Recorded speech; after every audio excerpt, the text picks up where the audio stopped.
Halo, selamat pagi anak-anak kelas 11 BDP. Apa kabar? Semoga baik-baik saja dan sehat selalu ya. Pada pertemuan hari ini, kita akan melanjutkan bab 4, yaitu mengenai administrasi penjualan. Di dalam pelaksanaan operasionalnya, setiap perusahaan harus mendapatkan para pembeli. Fungsi penjualan di sini sangat penting sekali untuk mencapai tujuan yang diharapkan oleh perusahaan. Potensi penjualan akan menimbulkan potensi pembelian. Oleh karena itu, fungsi penjualan terdiri dari serangkaian kegiatan yang mengarah kepada menciptakan permintaan, menemukan pembeli, negosiasi harga, dan syarat-syarat pembayaran. Di sini, seorang penjual harus dapat menentukan kebijaksanaan dan menentukan prosedur dalam rencana penjualan yang telah ditetapkan perusahaan. Mari kita bahas lebih lanjut. Administrasi penjualan ini dibagi menjadi dua, yaitu yang pertama administrasi penjualan tunai dan yang kedua adalah administrasi penjualan kredit. Pada pertemuan hari ini, kita akan lebih membahas mengenai administrasi penjualan tunai.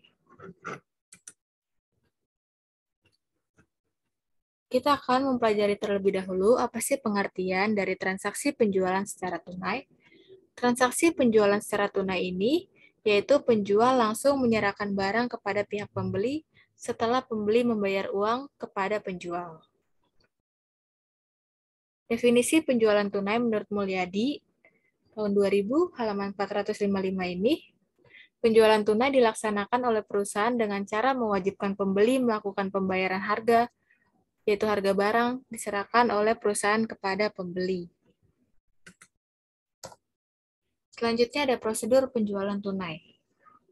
Prosedurnya ini yaitu penjualan dilakukan oleh perusahaan dengan cara mewajibkan pembeli melakukan pembayaran harga barang terlebih dahulu sebelum barang diserahkan oleh perusahaan kepada pembeli. Selanjutnya, setelah uang diterima oleh perusahaan, barang kemudian diberikan kepada pembeli dan transaksi penjualan kemudian dicatat oleh perusahaan. Adapun dokumen-dokumen yang digunakan dalam prosedur penjualan tunai yaitu sebagai berikut. Ada 4 dokumen. Yang pertama, faktur penjualan tunai. Yang kedua, bukti setor bank. Yang ketiga, ada pita register kas. Dan keempat, yaitu rekap harga penjualan. Selanjutnya, catatan-catatan yang digunakan dalam prosedur penjualan tunai ini yaitu ada jurnal penjualan, jurnal penerimaan kas, jurnal umum, dan kartu persediaan. Selain itu, unit organisasi yang terkait dalam prosedur penjualan tunai ini yaitu ada 6 bagian. Yang pertama, bagian order penjualan, kedua ada bagian kasa, ketiga ada bagian gudang, keempat ada bagian pengiriman barang, kelima ada bagian kartu persediaan, dan yang terakhir keenam ada bagian jurnal, buku besar, dan laporan. Pada perusahaan-perusahaan yang tidak melakukan secara eceran, penjualan barang dilakukan baik dengan pembayaran tunai maupun secara kredit. Pada perusahaan demikian, pesanan barang dari pihak pembeli disampaikan melalui surat order atau pembeli datang sendiri. Penyerahan barang bisa dilakukan di tempat pembeli atau di tempat penjual, bergantung kepada syarat penyerahan barang yang disepakati. Lain halnya pada perusahaan-perusahaan yang menjual barang secara eceran seperti pada toko-toko atau pasar swalayan. Penjualan barang seluruhnya dilakukan secara tunai. Pembeli datang sendiri ke tempat penjual, barang diserahkan di tempat penjual. Contoh perusahaan dagang ini yaitu supermarket seperti Carrefour, The Indomaret, Matahari Dept Store, toko kelontong, toko buku Gramedia, dan perusahaan dagang lainnya. Oleh karenanya, dalam proses pencatatan transaksinya, perusahaan ini memerlukan beberapa berkas transaksi. Adapun berkas administrasi penjualan tunai, yaitu yang pertama ada faktur penjualan tunai. Faktur penjualan tunai digunakan untuk merekam berbagai informasi yang diperlukan manajemen mengenai transaksi penjualan tunai. Adapun informasi data yang direkam mengenai nama pembeli, alamat pembeli, tanggal transaksi, kode dan nama barang, kuantitas, harga satuan, jumlah harga, nama dan kode pramuniaga, otorisasi terjadinya berbagai tahap transaksi. Bentuk faktur penjualan tunai bisa bermacam-macam, tergantung pada apa yang dijual. Bisa barang, bisa juga jasa. Kesepakatan dalam transaksi penjualan, tunai atau kredit dengan uang muka, atau apakah perusahaan membebankan ongkos kirim kepada konsumen. Berikutnya, apakah perusahaan termasuk pengusaha kena pajak yang wajib mengenakan PPN kepada konsumen. Berikut ini adalah contoh faktur penjualan tunai. Di sini adalah nama PT-nya, yaitu contohnya ini CV Rata Papaulo. Ada alamatnya, Jalan Anggrek 45 Magelang, ada nomor telepon dari PT tersebut. Lalu kita tulis ini judulnya faktur penjualan tunai. Kita tulis tanggalnya, nama konsumennya, alamatnya, nomor telepon, dan ini adalah nomor faktur. Adapun tabelnya terdiri dari isian nomor, kode barang, deskripsi, unitnya, ada berapa unit barang yang mau dibeli, lalu harga satuan barang tersebut, dan jumlahnya. Lalu di bawah ada total penjualan. Di sini ada tanda tangan dan nama konsumen dan juga pramuniaga. Dalam faktur penjualan tunai ini juga menempatkan kolom nama konsumen. Kebanyakan dalam kasus penjualan tunai, perusahaan tidak menyimpan nama konsumen. Sekalipun demikian, dalam beberapa kasus, perusahaan memilih untuk merekam nama konsumen tunai mereka. Seperti contohnya Lotomart atau toko komputer yang menjual barang dengan garansi.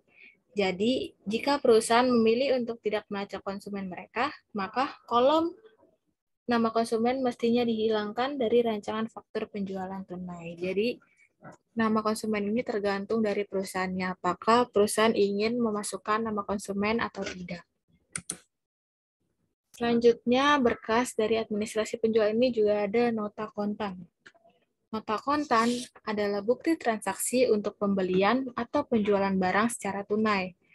Nota kontan ini dibuat sebanyak 2 lembar. Lembar pertama atau yang asli diserahkan kepada pembeli, sedangkan lembar yang kedua atau fotokopiannya disimpan oleh pihak penjual untuk dijadikan sumber pencatatan akuntansi perusahaan. Adapun contoh dari nota kontan ini yaitu sebagai berikut. Di sini ada tanggal, ada tuan toko, atau alamat tokonya, nama tokonya, tulisan nota kontan, nomornya berapa. Di sini ada tabel nomor 1-15, ada banyaknya barang, nama barangnya, harga barang tersebut, dan jumlah dari harga barang tersebut. Di sini ada tanda tangan hormat kami, dan jumlahnya berapa. Berikut ini adalah contoh dari nota kontan, bisa diperhatikan dengan baik. Selanjutnya, berkas selanjutnya ada bukti penyerahan barang. Surat serah terima barang adalah surat yang menyatakan tentang serah terima satu barang atau dokumen, bahkan juga kadang-kadang dipakai saat berlangsung handover suatu pekerjaan lantaran pergantian jabatan.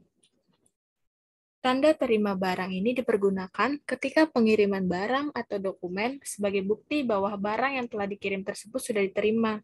Dengan adanya surat ini, kedua belah pihak akan mempunyai dokumen atau bukti telah terjadinya transaksi barang. Dengan adanya surat ini, akan memudahkan orang dalam mendata barang-barang yang masuk ataupun yang keluar. Perlu diketahui, surat serah terima ini merupakan salah satu contoh naskah dinas yang berisi pernyataan yang bersifat pengesahan atas suatu kejadian, peristiwa, atau perubahan status bagi suatu permasalahan, baik berupa perencanaan, pelaksanaan, maupun pengendalian kebijaksanaan pimpinan. Pada intinya, bukti penyerahan barang ini adalah surat serah terima barang yang menyatakan bahwa suatu barang telah diterima, telah dikirim, kemudian telah diterima. Adapun bagian-bagian yang umumnya terdapat pada surat serah terima barang yaitu ada 5 bagian. Yang pertama, keterangan pihak yang melakukan serah terima, seperti nama, jabatan, alamat, dan keterangan lainnya. Yang kedua, barang atau hal yang ditransaksikan seperti nama atau jenis transaksi, banyaknya barang, dan lain sebagainya. Ketiga, ada waktu terjadinya serah terima. Keempat, tentunya ada tempat terjadinya serah terima. Dan kelima, untuk masakannya ini harus ada tanda tangan melakukan serah terima. Jadi 5 bagian-bagian ini harus diperhatikan dengan baik karena bagian-bagian ini umumnya terdapat pada surat serah terima barang. Dan berkas yang terakhir ini ada bukti penerimaan kas. Bukti penerimaan kas adalah tanda bukti perusahaan telah menerima uang tunai atau kas. Beberapa transaksi penerimaan kas dapat berasal dari penjualan tunai, penerimaan pembayaran piutang, penerimaan pinjaman atau utang, dan penerimaan pendapatan tunai lainnya. Sekian dari penjelasan materi hari ini. Semoga bisa dipahami dengan baik. Kurang lebihnya mohon maaf. Dan selamat belajar. Terima kasih.